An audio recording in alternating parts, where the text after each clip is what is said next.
A ragged band they called the Diggers came to show the people's will. They defied the landlords, they defied the laws. They were the dispossessed, reclaiming what was theirs. We come in peace, they said, to dig and sow. We come to work the land in common and to make the wasteland grow. They said, divide it, we will make whole, so it can be a common treasury for all. The sin of property, we do this deal. No one has any right to buy and sell the earth for private gain by theft and murder. They took the lands. Now everywhere the walls rise up at their command. Friday, bank holiday Friday, actually. So that's nice. So welcome everyone to another exciting, and I genuinely mean exciting, episode of that album. And I'm joined by my co-conspirator, my activist. So welcome to the further education of Adam Gray. Well, it's funny. I mean, I was already well on this path before I listened to this album, but there have been some real amazing moments of clarity here. This album, A Handful of Earth from 1981, all sorts of interesting things happening in 1981. Murdoch bought the Times. Probably there's some conversation to be had around that, among other things. The Maze prison riots, Charles and Diana got married, Homebase opened its first store, the Sinclair ZX81 was launched, the first London Marathon, Bucks Fizz won the European Song Contest, which seems a little bit vacuous and trite when we consider what's going on here. The Brixton riots, the Greenham Common protest, Arthur Scargill became leader of the NUM. Norman Tebbit tells fellow Conservative MPs, I grew up in the 30s with an unemployed father. He didn't riot, he got on his bike and he looked for work. Oddly, maybe 10 years ago, I was speaking in Bury St Edmunds at a concert, at a business event. And the person, I was compere at the business event. And one of the people I had to introduce was Norman Tebbit. Oh, really? So I took great pleasure in it. I was on stage. Now, everyone in the audience, maybe 500 people, saw the funny side. He did not. When I said, oh, I just arrived, Norman Tebbit, how was your cycle ride here? He didn't laugh at that, oddly. Of course not. Loads of good albums came out this year. Tin Drum, Time, ELO, Ghost in the Machine, Depeche Mode, Blue Oyster Cult, Night Clubbing, Grace Jones. What I thought was probably going to be my favourite album until I listened to this. So why Dick Gaughan? Why this album? Okay, well, this album for me, I was a student in Liverpool from about 1985, 86. And I lived there for 12 years. And I saw Dick Gaughan at the Irish Centre probably around 1989. I can't really pinpoint it because there's no list of gigs at the Irish Centre in Liverpool. And Irish Centre in Brownlow Hill on the way up to the university. I hadn't heard of him at all. And I don't remember why I went, and I don't remember who I was with. And he stood at one end of the room next to a tall bar table on which were 2 pint glasses full of clear liquid that might have been water, but it might not. And 4 packets, apparently unopened packets of Benson and Hedges stacked up one on top of each other. I don't remember if he smoked during the set. I don't think he did. And there were about 40 or 50 people in the room, quite a small room. And he held them in the palm of his hand with just his guitar and his amazing voice. And I bought the cassette, not that literal one. That's a photo I nicked off the internet. Can't find the cassette because I didn't have a record player. Probably on the night. And the album was produced. He'd been in a band before. He'd done albums before, but he produced this after he had a breakdown following leaving his folk rock band, Five Hand Reel, in 1978. And then, of course, in 1979, his Margaret Thatcher was elected.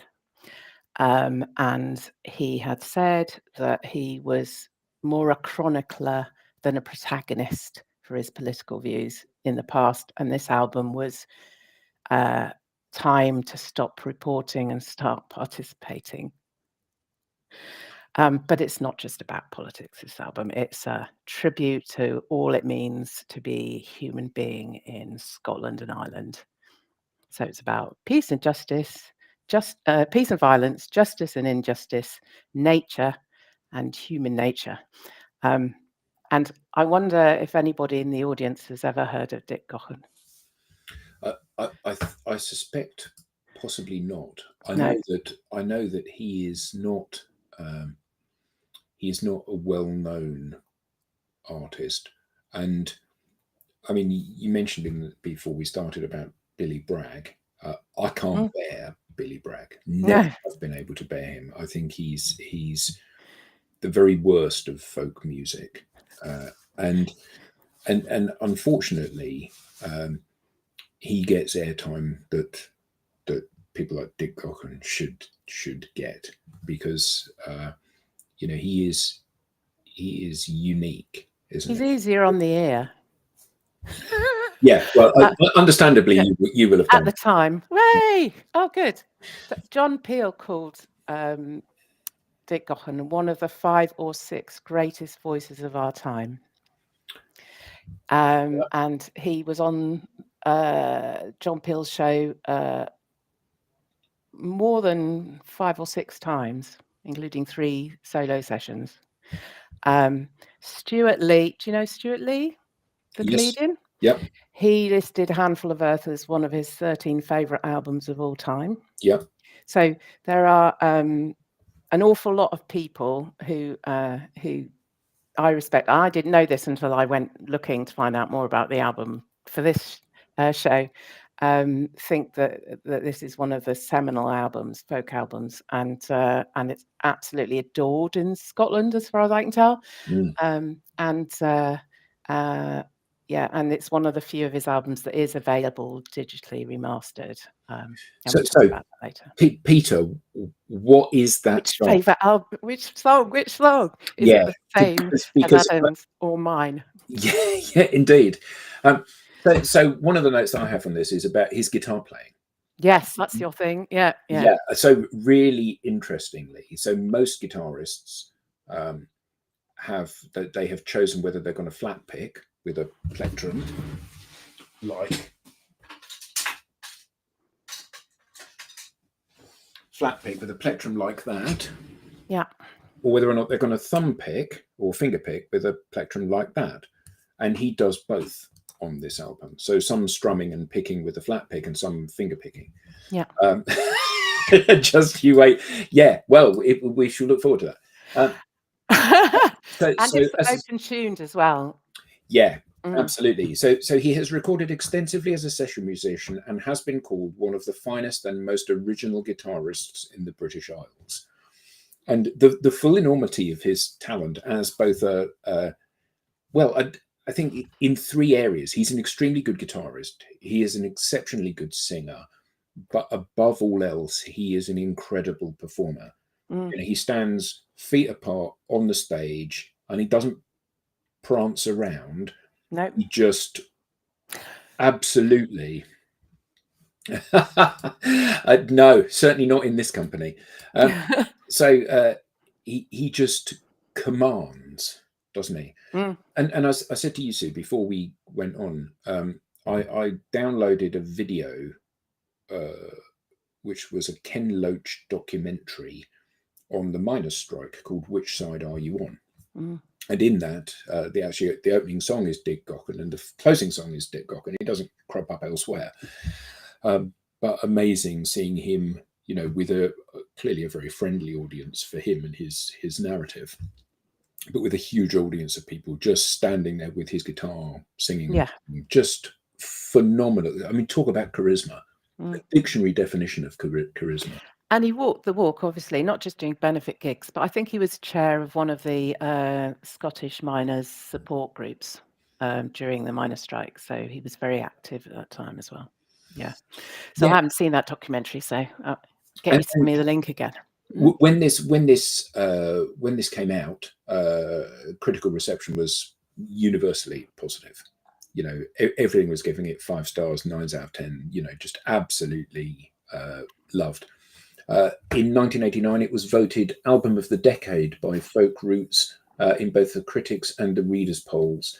In 1998, the album ranked as number 907 in the updated version of the Book of All Time 1,000 Top Albums, a list of the greatest albums of all time that resulted in over 200,000 votes cast by informed music lovers and ranked in order.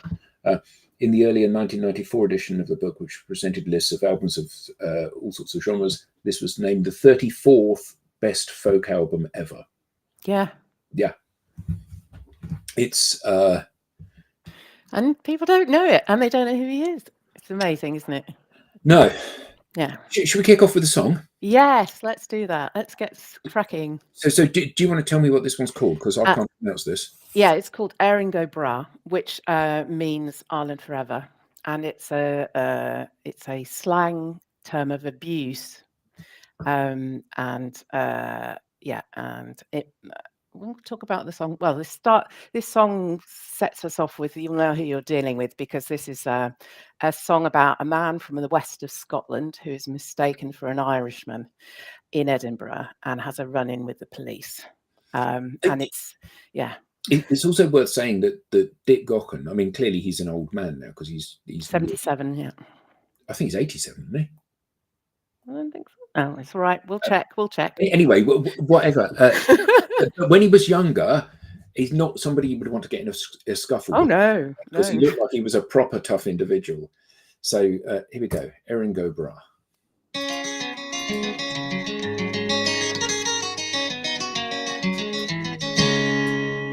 My name's Duncan Campbell from the Shire Road Girl. I've travelled this country for monies and mine. I've travelled through Ireland, Scotland and all, and the name I go under's Gaughan. One night an old Ricky as I walked through the street, a saucy big fool, that's a chance for to meet. He colours in my face and he gave me some jaw, saying, when come he over well, I am not a pat, though in Ireland I've been, nor am I a paddy, though Ireland I've seen. But when I a paddy, that's nothing at all, for there's many's a boat hero from there go bra.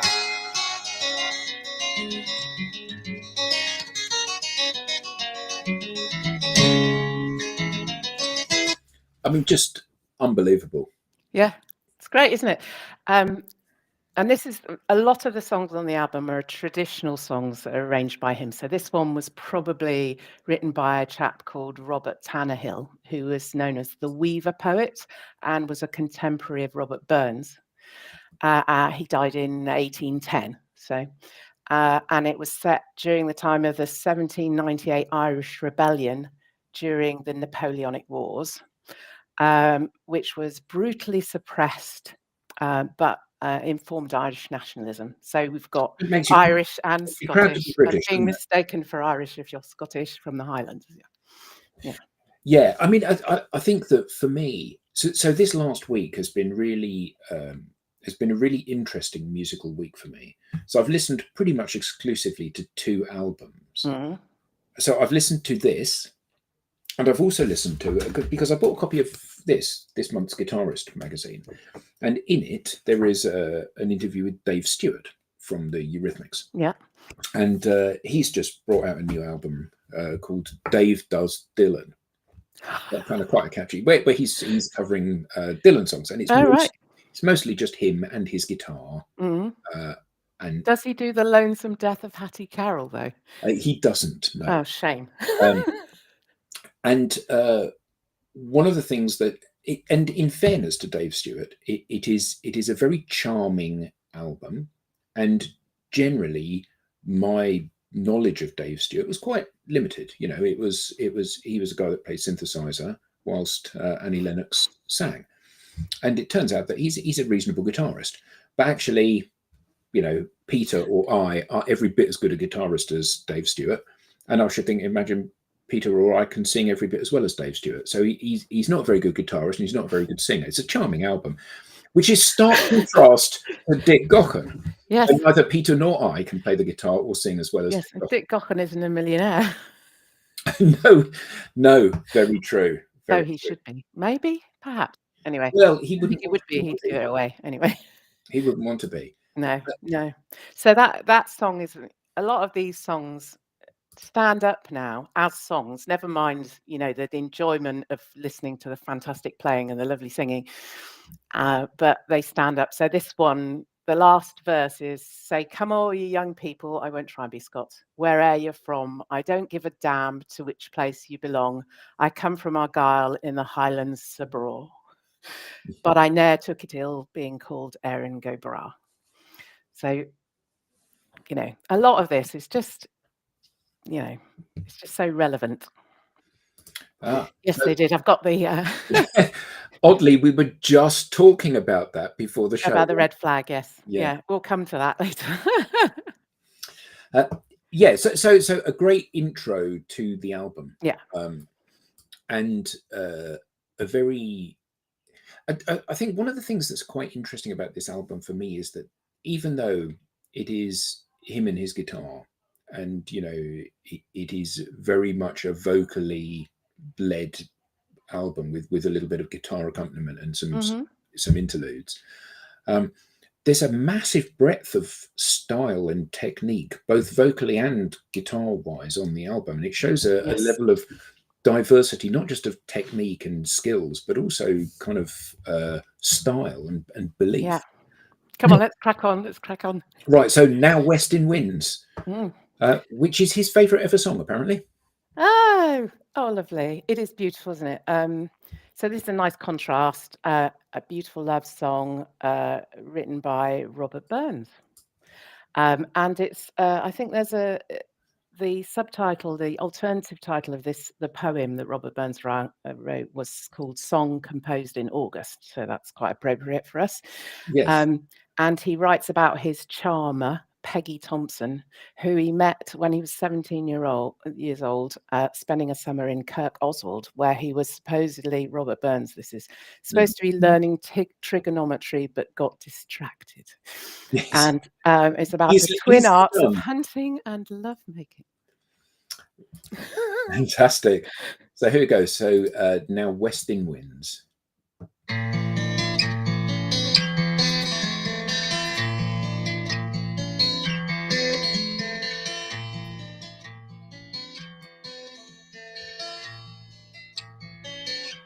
Now western winds and slaughtering guns bring autumn's pleasant weather. The woodcock springs on whirring wings among the blooming heather. Now waving train winds o'er the plain, delights the weary farmer. The moon shines bright when I rove at night to muse upon my charmer.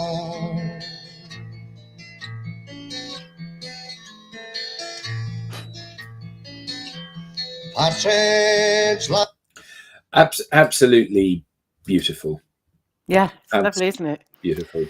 That song has been sung at the opening of the Scottish Parliament. That's how loved it is, because it's sort of seen as a poem about Scotland. But obviously it's a lovely love song as well. Yeah. Yeah. Beautiful. Yeah, and there's a tale about how he learned it from an ex-miner called Geordie Hamilton, who was very difficult to learn from because he kept on halfway through singing a song. He'd say, "Oh, you don't want to hear that," and start doing another one. And I'm sure anyone who's tried to learn anything from anyone else that way knows exactly what that's like. So yeah, beautiful, beautiful.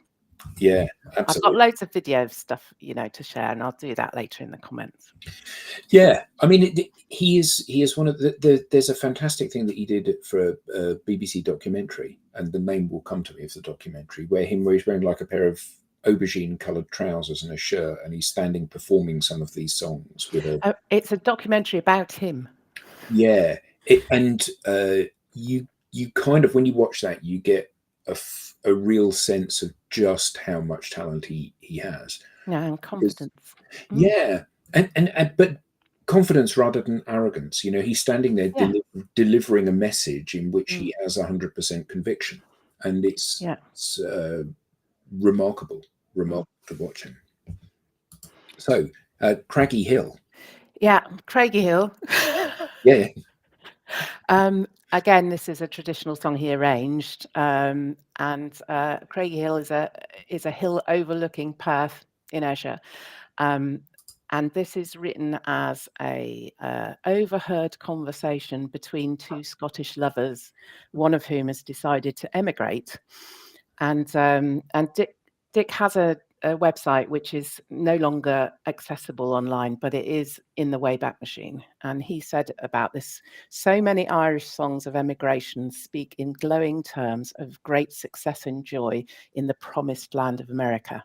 This one is much more of a Scots emigrant song in that it's concerned with the reason for the forced migration and the heartbreak of leaving. It used to be common to hold waits for those leaving. As to those who left behind, it was exactly as if they had died. Mm.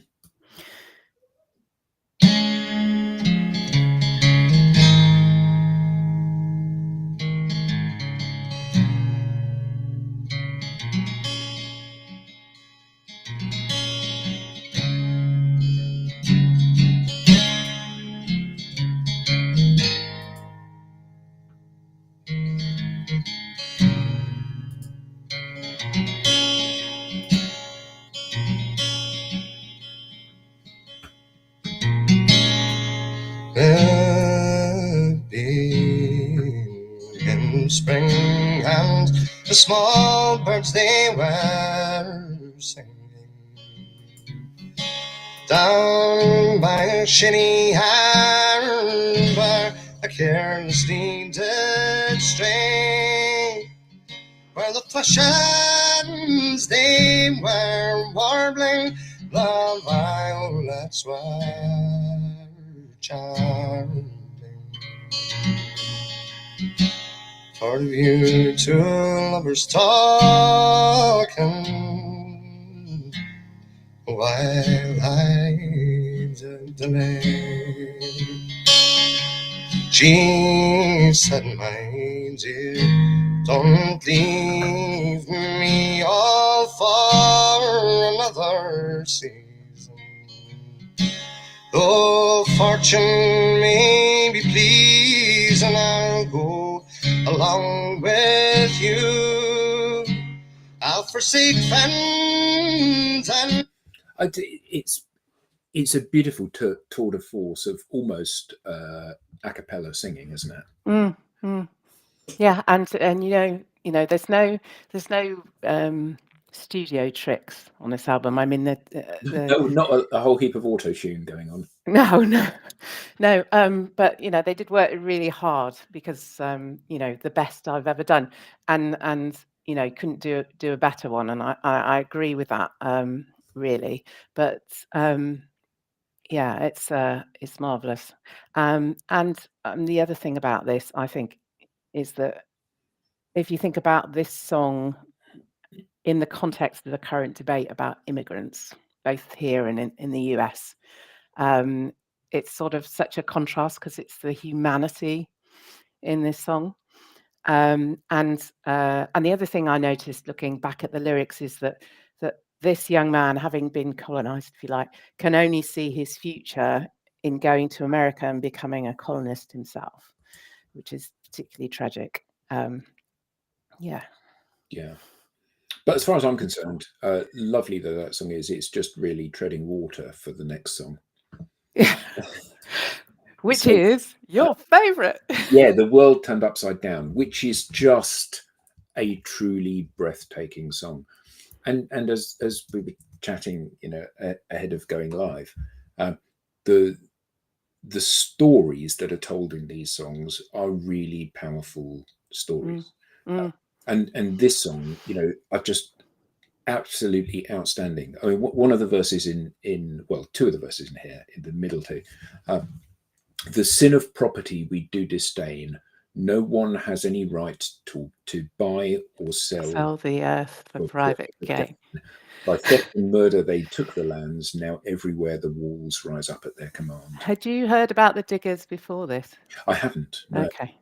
So the Diggers were founded by, amongst others, a man called Gerard Winstanley in the 17th century.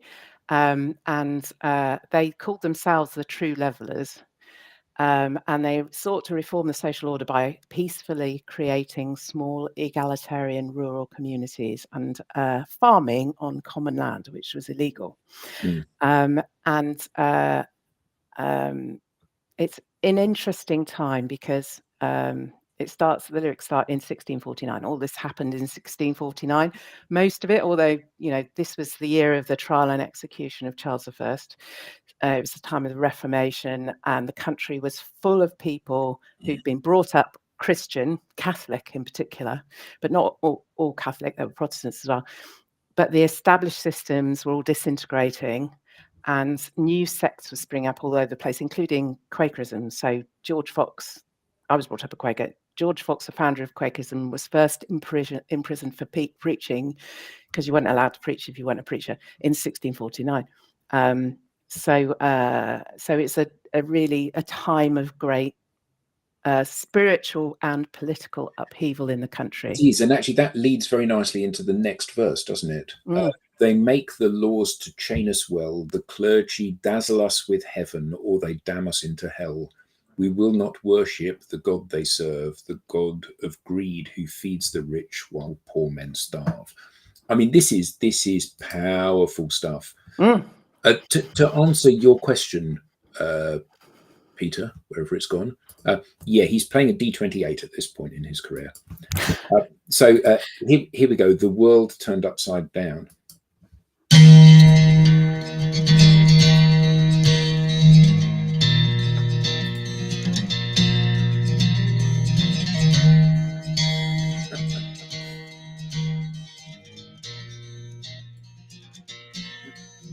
$1649, St. George's Hill. A ragged band they called the Diggers came to show the people's well. They defied the landlords, they defied the laws. They were the dispossessed, reclaiming what was theirs. We come in peace, they said, to dig and sow. We come to work the land in common and to make the wasteland grow. They said, divided we will make whole, so it can be a common treasury for all. The sin of property we do disdain. No one has any right to buy and sell yet for private gain. By theft and murder they took the lands. Now everywhere the walls rise up at their command. They make... I'm trying to learn this, and I can honestly say that there's an awful lot of words to try to squeeze in. There are. And it makes it sound very easy, but the words do follow each other in very quick succession, don't they?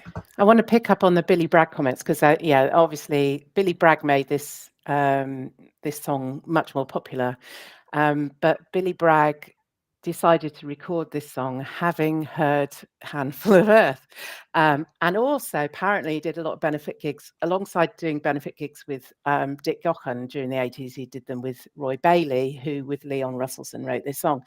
Roy Bailey tells a story that they did a gig at Sheffield together and Billy Bragg heard it, and all the Roy Bailey fans were sitting at the back calmly sitting down, nodding quietly along, and all the Billy Bragg fans were all standing at the front banging their heads. And when Billy sang this song, when Roy sang this song, everybody nodded on at the same speed as the song rather than all over the place.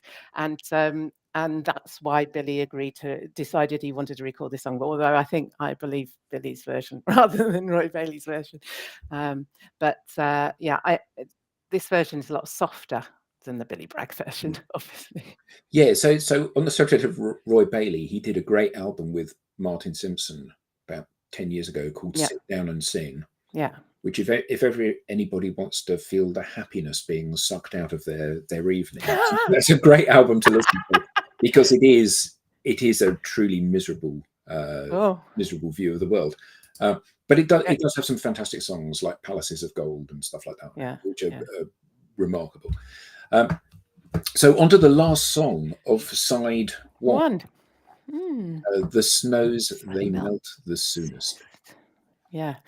So, yeah, this one dates back to as early as 1820, 1821, although it's not clear exactly, but it's believed that this song was collected by the Newcastle radical Thomas Doubleday from a street singer in Newcastle around about that period. And he wrote, "It embodies in a faint degree the mixture of passions where bitterness and love, grief and contempt mix and get the better of one another, as the colours do in a bit of shot silk." So it's a song about the changing seasons and the hardships and joys that come with the courtship of a lover. So. Nice. So here we go.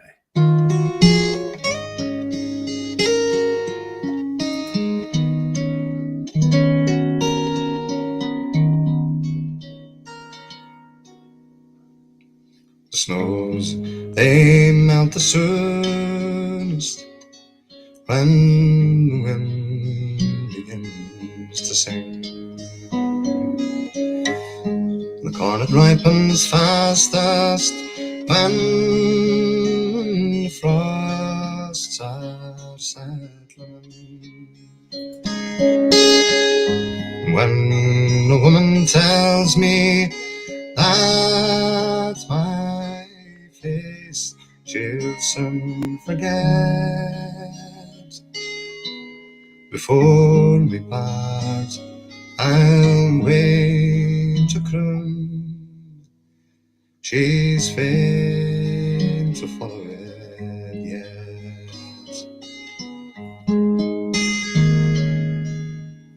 And the snows, they melt the soonest when the winds begin to sing.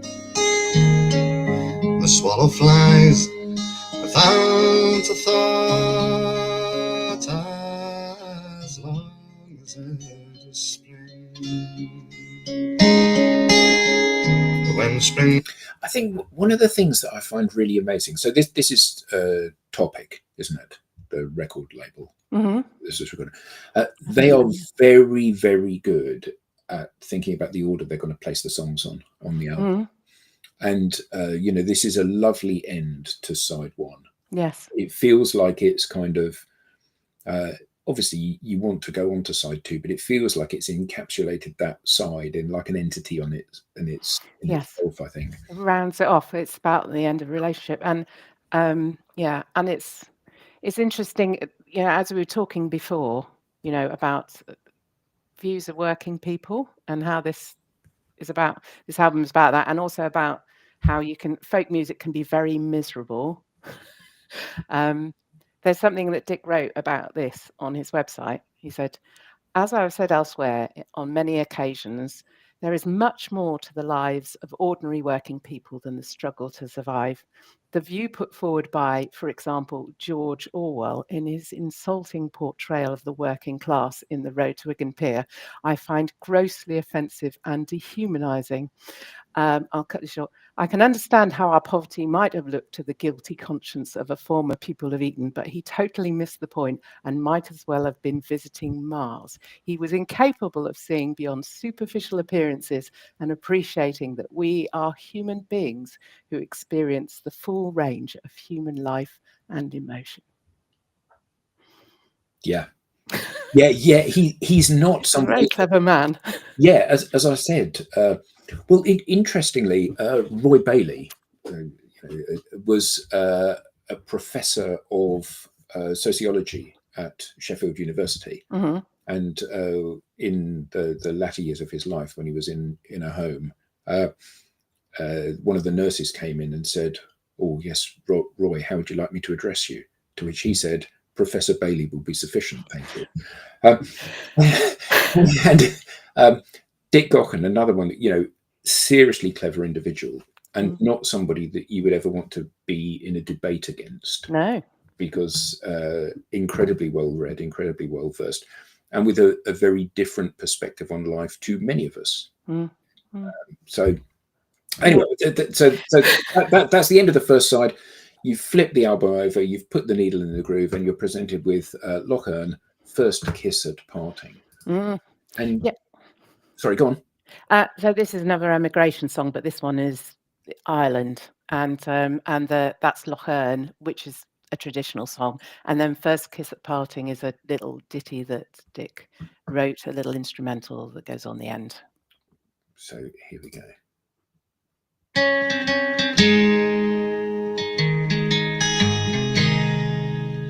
I am a rambling Irishman in Ulster I was born, and many's the happy hour I spent by the banks of sweet Gaughan.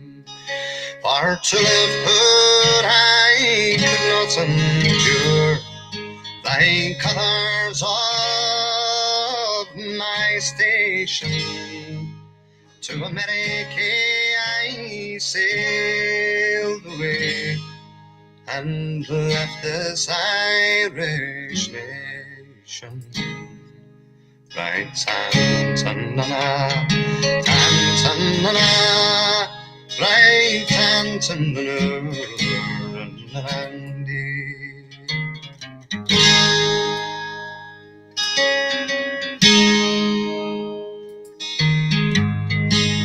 But the night before we went. He's a great songster. Yeah. Should we see if we can get a little bit of his outro?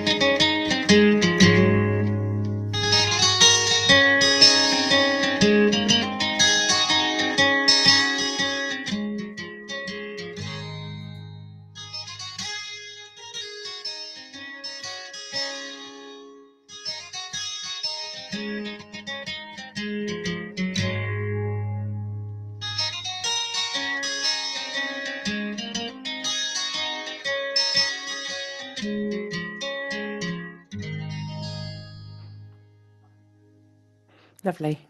Come on, crack on. We got more. Right, Scotian Waltz, Randa's Hosper. Yeah, now, it's quite funny. I've got an interesting. Go on. So this instrumental medley is a showcase of Gaughan's musical dexterity and wit. And his liner notes, he humorously claims that the first tune was an attempt to prove that Cajun music originated in Leith. Yeah. Yes. So does the first tune sound Scots or Cajun? And does the second tune sound Danish? So here we go.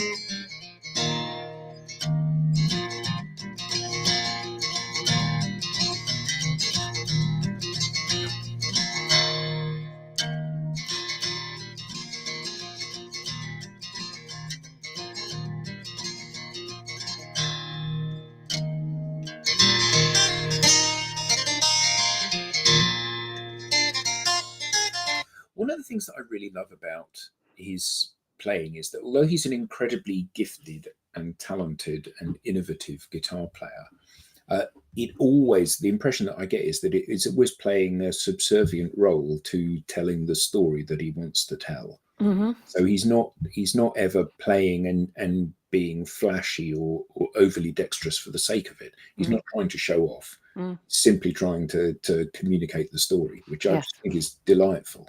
Yeah, and he's got the confidence to leave spaces in his singing and his guitar playing, and that's a very good sign, isn't it? Yeah, marvelous. Yeah. Marvelous. So, yeah. All for Ireland.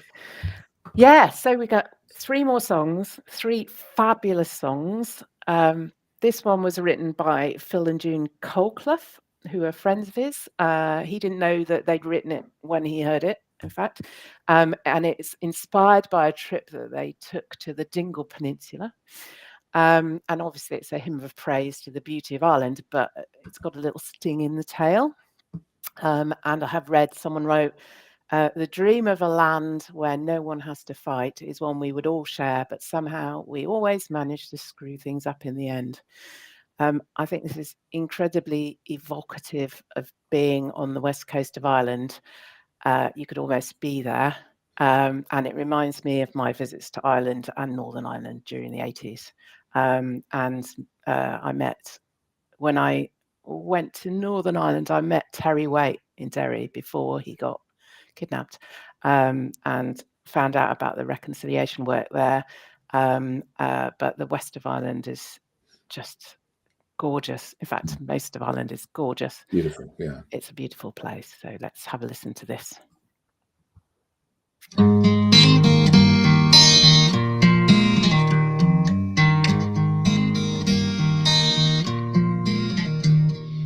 Walking all the day by tall towers where falcons build their nests.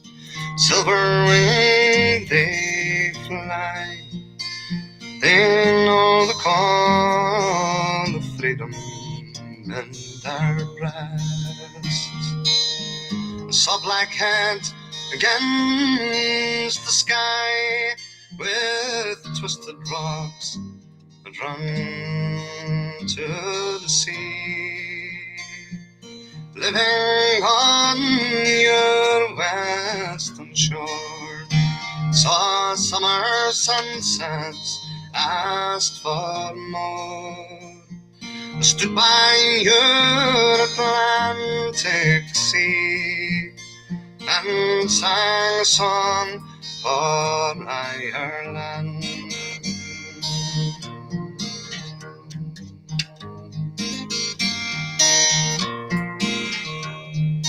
Talking all the day with true friends who try to make you stay. That's it, Mary Black. Yes. Yes, of course. Wonderful, absolutely Beautiful, wonderful. isn't it? And it is amazing, isn't it, that there's such a relaxing vibe to a lot of his music, even though sometimes the music is very challenging. There's still kind of like it comforting blanket, like a safety net going on there, which is it's a beautifully it's a lovely album to listen to late in an evening with a whiskey, that sort of thing. Irish whiskey, I hope. Well, depends what you've got, but yeah. Why not a Highland whiskey? So marvelous. Thank you, Peter.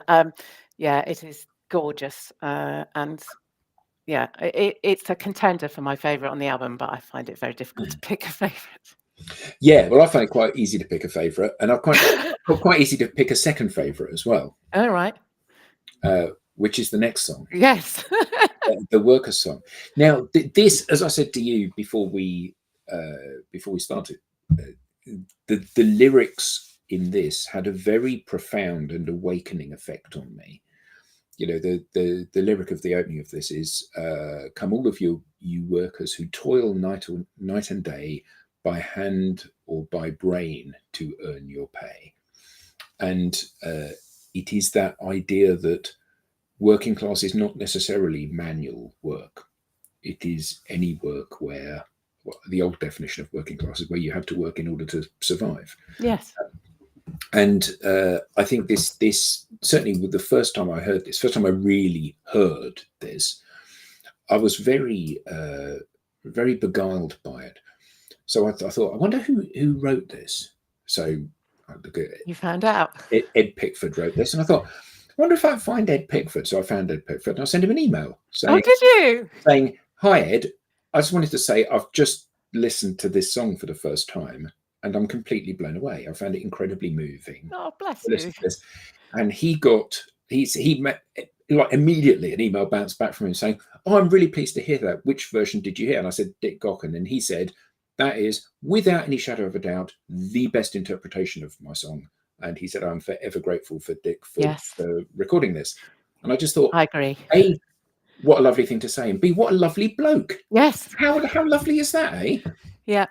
Yeah. He was he's from County Durham, and he was born in 1943 to a mining community. There's quite a lot of him online. He's got his own website, his own YouTube channel, and yeah, people seem to love him. So I've never met him, but he sounds like a great bloke. And yeah, and I think this is the best version. I've heard a lot of versions of this song, very slow and dirge-like, with someone clasping their hand to their ear, you know, like you do. Folded, and a pint in one hand and a finger in the ear. Folded double-eyed O. Yeah. But this is straight to the point and no flannel. And that's how I like it, and that's why I think this is the best version of this song too. Yeah, we're the first ones to starve. We're the first ones to die. We're the first ones in line for that pie in the sky. Yeah.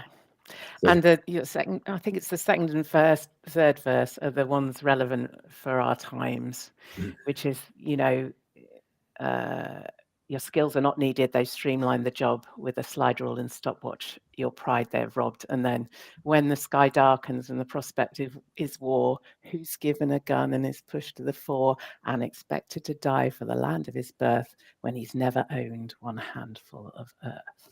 Yeah. Go on, you better play it then.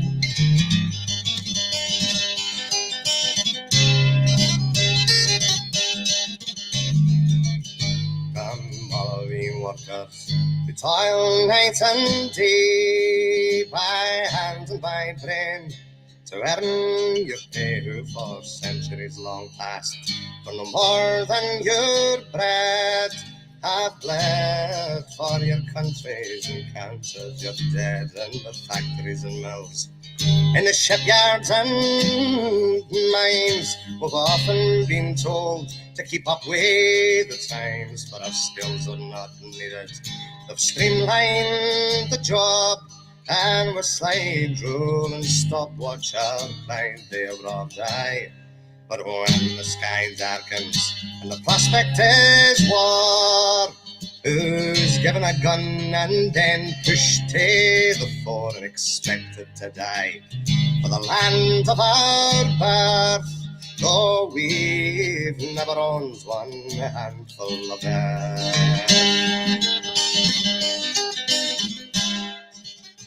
Should we have the other half of it as well? Go on then. We've got time. We're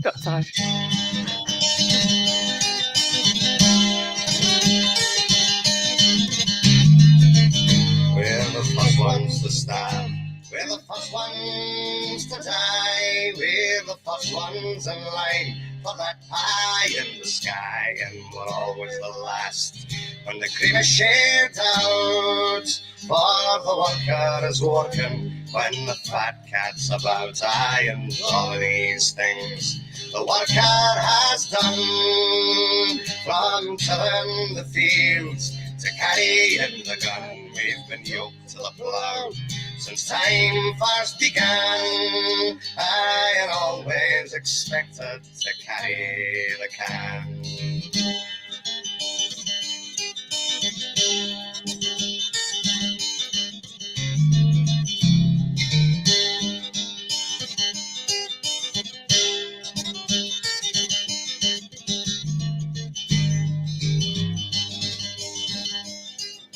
I mean, that is just such an amazing song, isn't it? And every time I listen to that, and I've listened to it a lot, every time I listen to that, I get something more out of it. Yeah. You want to turn it up really loud in the car. Yeah, absolutely. And I think that you know, one of the things that I find amazing about this kind of music, and although obviously it's a modern folk song, Ed Pickford is still alive, and it's only recorded a few years ago, really. But this whole genre of folk music is that it has a really meaningful purpose. It was there to communicate from one generation to the next when people generally couldn't read and write. So there was no way of recording this stuff. And I find that with a lot of folk music songs, there is if you really listen to the words, it paints a very powerful picture of life in a time and a place that we could never understand. And it's like sailors being washed overboard and left for the sharks because they couldn't rescue them, and people being sent off to war, and all of this kind of stuff that is completely alien to us in the modern world. Yes. As indeed, I'm sure that in many ways, songs about the miners' strike are completely alien to young people that are coming up through school today. Yes, and also I think that the history books written by the victors, right?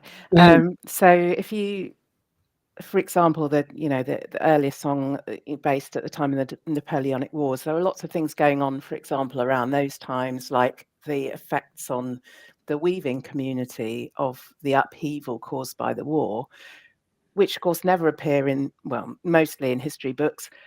If they had rolling news, they wouldn't have been on rolling news because they're normal people's experience, and that's one of the great things about folk music, is that it's not manufactured pop, right?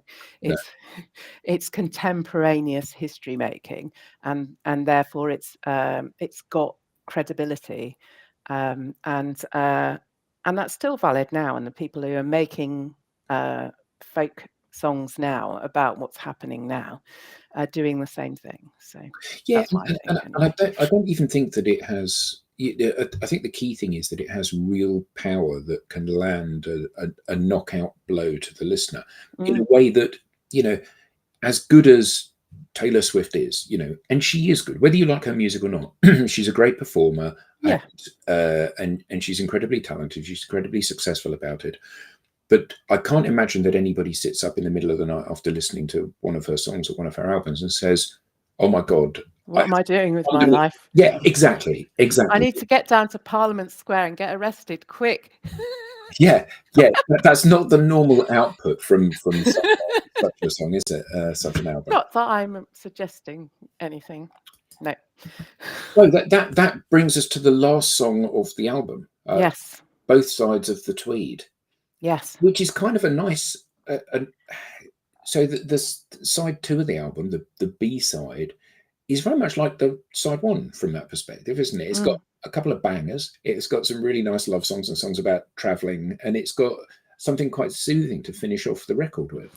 Yes, and it's interesting because it's a reconciliatory song, and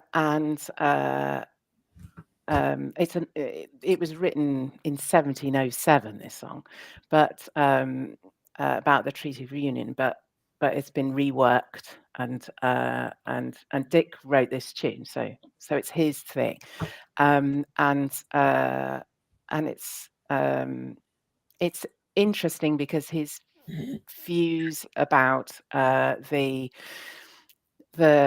Home Rule debate that was going on in the late 70s, and the vote that happened in 79, which ended up, I think, with Thatcher getting in as part of the fallout from the disastrous management of that referendum, are the influence on the album. I think, it affected his views on the album, and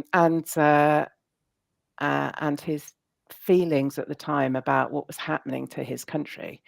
And particularly, he said that Scotland Rails had referenda in March 79 before the election that brought Margaret Thatcher to power on Home Rule, and you had to get 40% of all eligible votes in order to pass the referendum. And if that had applied to general elections, no government in the 60s, 70s or 80s would have been elected, because it's not eligible votes, it's the people who vote. normally. I mean, that's what, and a majority. So, and he was obviously absolutely distraught by this and the effect that it had on the party and the James Callaghan's government, and et cetera, et cetera. And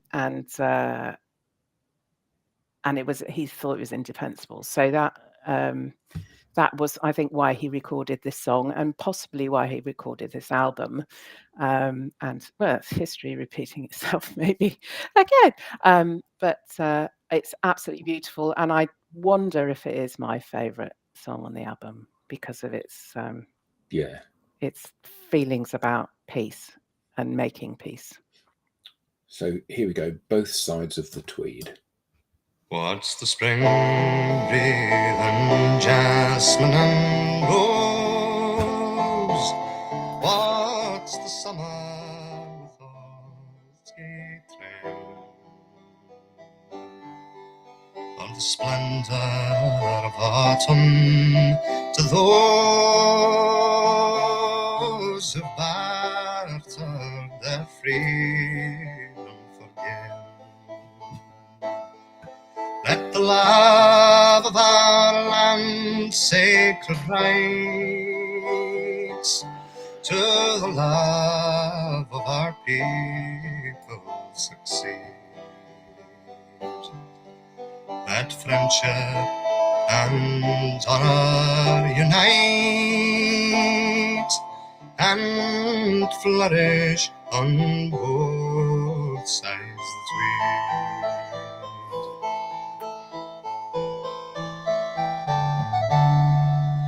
No sweetness the senses can achieve, which corruption and bribery binds.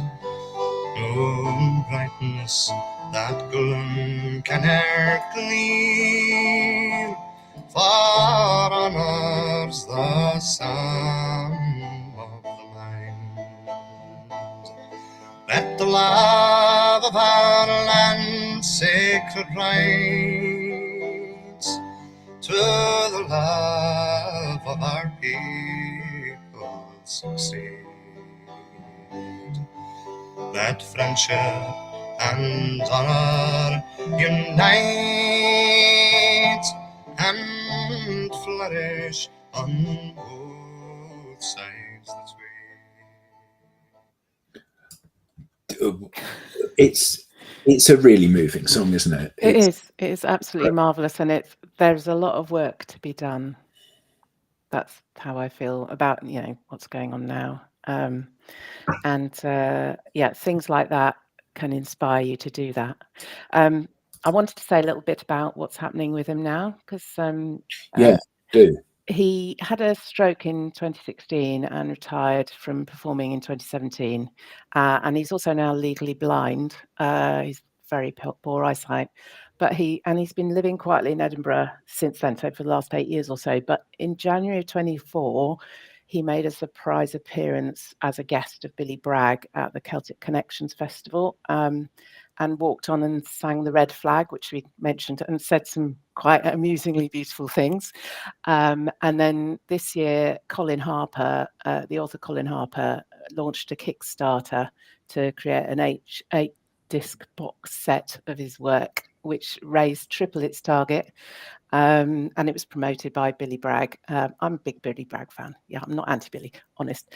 And there's also been a fundraiser launched to help with legal fees to get his back catalogue back, because most of his work isn't available digitally because it's owned by some shell company.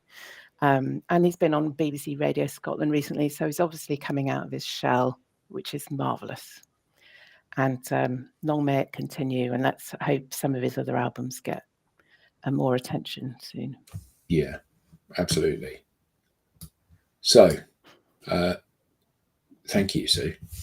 What an amazing album to cover, and thank you everyone in the audience for being part of this journey, I guess, because this is an incredible album, and certainly I have been very deeply moved by this week.